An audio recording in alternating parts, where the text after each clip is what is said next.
Avance mon ami, chaque soir en ouverture de Smart Bourse, nous retrouvons Pauline Gratel qui vous apporte les infos clés du jour sur les marchés. Bonsoir Pauline. Bonsoir. Et c'est une semaine qui se termine par une séance de baisse assez générale sur les indices actions. Oui, en Europe, tous cèdent plus de 1,5%. Le CAC repasse sous les 8200 points après le record à 8300 points inscrit hier.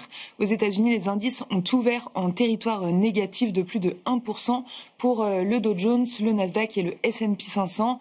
Une baisse assez générale donc sur fond de doute sur une nouvelle baisse des taux de la Fed lors de sa réunion des 9 et 10 décembre et sur fond aussi de doute sur les valorisations élevées des techs américaines. Commençons par le sujet de la Réserve fédérale américaine du coup, Pauline. Les marchés estiment qu'il y a autant de possibilités que la Fed abaisse ses taux de 25 points de base ou qu'elle les laisse inchangés. De plus en plus de représentants de la Fed sous-entendent qu'une baisse est loin d'être acquise.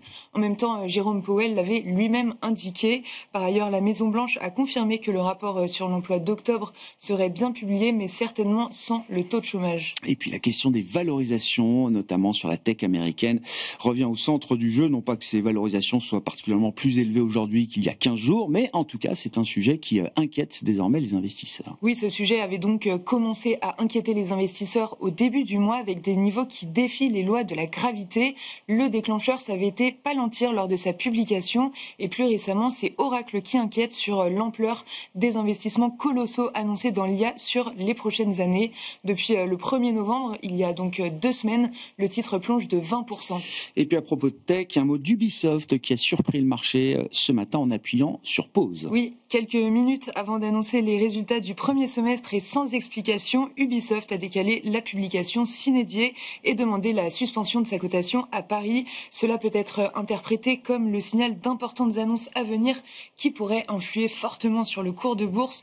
On rappelle que le titre Ubisoft plonge de 50% depuis le début de l'année. Le marché s'invite par ailleurs dans le débat budgétaire au Royaume-Uni à 2 semaines de la présentation d'un budget. Oui, Rachel Reeves et Keir Starmer abandonnent leur projet d'augmentation de l'impôt sur le revenu. Ce revirement inattendu inquiète puisque cette mesure visait à augmenter les recettes pour combler le déficit.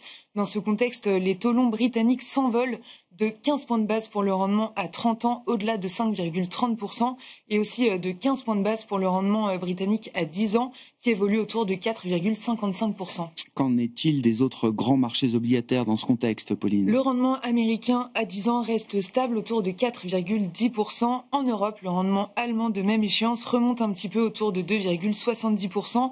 Sur le marché des changes, plusieurs mouvements sont à signaler. Le yen recule après que le Premier ministre a écarté l'idée d'une hausse des taux d'intérêt. La livre sterling recule aussi, tout comme le dollar.